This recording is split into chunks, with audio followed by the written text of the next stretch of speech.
Okay, Jerry, you've written on your files. What are these numbers? These numbers represent the grit size on the pillar and triangular files. On this pillar and file is number 1, referring to the grit size of the pillar file. Number 2 represents number 2 cut. Number 4 represents the 4 cut of a pillar file.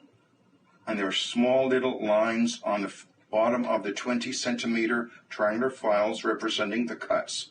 This is a 4 cut, this is a 3, and this is a 2. When I'm working at the bench, I don't have time to start looking around, examining every base of the handle, what cut it is, or what grit size it is, and I just see the 4 numbers. That's a 4 cut, or number 3 cut.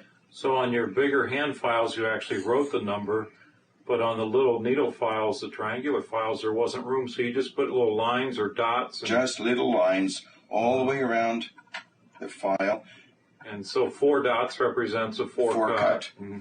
2 dots represent a 2 cut. On the bottom of each file, we'll have another 4.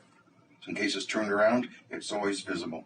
So you got it written on both sides, yes. So no matter which way the file's laying, you can see it. Exactly. And it's a time-saving exercise.